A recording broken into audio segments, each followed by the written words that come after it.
बिस्मिल्लाहिर्रहमानिर्रहीम। उम्मीद करता हूँ आप सब लोग खैरियत से होंगे। ले जी, एक और बहुत इंपॉर्टेंट वीडियो। एक मुझे कमेंट आया था कि एरिया नॉर्मल कर्व का किस तरह फाइंड किया जाता है, क्रिटिकल रीजन कैसे बनाया जाता है, इस पे वीडियो बना दें।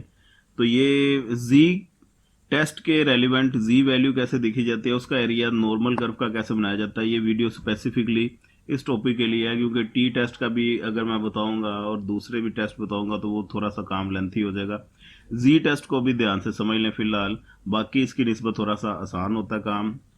अब इसमें फर्ज किया अल्फा आपके पास 5% है और टू टेल टेस्ट है। इसमें आपको ये तो पहचान करनी आनी चाहिए टू टेल टेस्ट कब होता है, वन टेल टेस्ट कब होता है। वो तो स्टेटमेंट से पता चल जाता है, तो वो एक अलग चैप्टर है, उस डिबेट में मैं घुसूंगा तो वो डी ट्रैक हो जाऊंगा।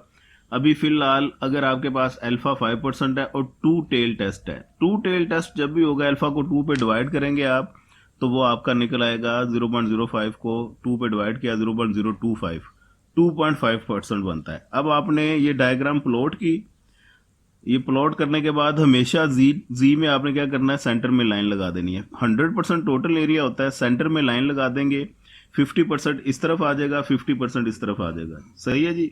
50% का मतलब 0.5 ये एरिया यहाँ से लेके इस लाइन तक, और इस लाइन से एंड तक ये 0.5 ये एरिया। अब ये 0.25 जो निकला है, ये आप इस तरफ एक बाउंड्री लगाएं, इसे शेड कर दें, इस तरफ एक बाउंड्री लगाएं, इस तरफ शेड कर दें, ये भी 0.25 का इसे नाम दे दें, 0.025 का इसे भी नाम दे दें आप। अब ये जो क्रिटिकल रीजन है 2.5% इस तरफ है, 2.5% इस तरफ है।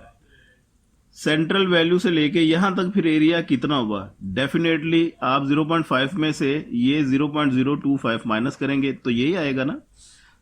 Area under normal curve 0.5 minus 0.025 वो आ गया 0.475। ये आपका एरिया नॉर्मल कर्व में कितना है ये तो फाइंड हो गया, इसमें कोई डाउट नहीं। अब हमें चाहिए जी की वैल्यू। इस तरफ वैल्यू कौन सी आएगी, इस तरफ वैल्यू कौन सी आएगी। जी की वैल्यू आपने फार्मूले में पुट करनी होती है।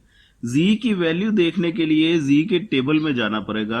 तो वो जी का टेबल आपकी जोन से भी बुक है उसमें अवेलेबल होगा। पेपर में आपने ये टेबल साथ परचेज करके ले जाए, या वो एग्जामिनर, वो जो एग्जामिनेशन हॉल वाले होते हैं वो भी आपको प्रोवाइड कर देंगे, इसमें कोई ऐसी दिक्कत नहीं है। अब हमने जी की वैल्यू फाइंड की, टेबल पे हम गए जी टेस्ट के टेबल में। वो कोई इस तरह का फॉर्मेट आपके सामने जी के टेबल का आ जाएगा। इस तरफ 1.3 1.4 1.5 1.9 समथिंग इस तरह की वैल्यूज होंगी, और ये 0.0 0.01 और सो ऑन 0.09 तक ये चलेंगी वैल्यू। आपने अब ये चूंकि आपका 0.475 निकला था ऊपर, आपने इधर अंदर ढूंढ लेना है इस पूरे टेबल में 0.475 कहां पे आ रहा है।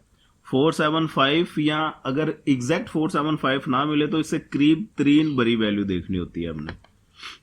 ठीक हो गया। तो ये 0.475 एग्जैक्ट आपको मिल जाएगा। इसी के कोरिस्पोंडिंग आपने ये देख लेनी है, इस तरफ वैल्यू कौन सी है, वो 1.9 है, और इसी के कोरिस्पोंडिंग ये वैल्यू देख ली, वो 0.06 है। ठीक है, इन दोनों वैल्यूज को 1.9 और 0.06 को ऐड किया तो ये 1.96 आ गया। ये आपकी अब z की वैल्यू आ गई। इसी वैल्यू को आपने ये लोअर बाउंड्री में माइनस के साइन के साथ लिख देना है -1.96, और इधर प्लस के साइन के साथ लिख देना है 1.96। तो ये z का ये टैगिंग भी आपने कर ली, इस तरह से क्रिटिकल रीजन भी बन जाता है।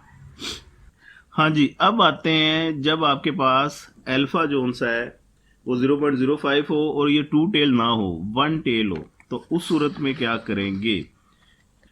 अल्फा आपका 0.05 है और it is one tail test. तो वन टेल टेस्ट में आपने क्या करना है भैया, यही आपने डायग्राम बनाई, बिल्कुल इसी तरह सेंटर में लाइन लग गई, ये 0.5 ये है, 0.5 ये है।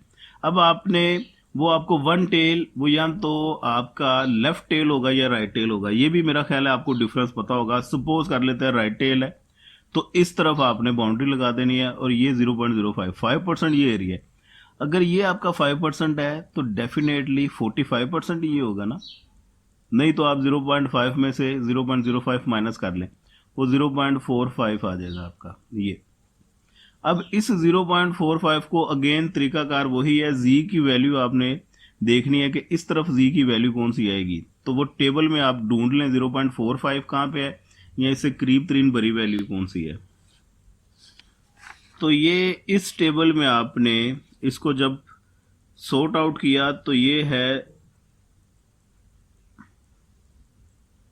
0.4505, ये करीब तरीन बड़ी वैल्यू आपको ये मिलेगी। तो इसके ऊपर आपने देखना है, बल्कि इससे पहले आप ये देखें 1.6 और इस तरफ आप आगे 0.05। तो 1.6 और 0.05 को आप जमा कर दें।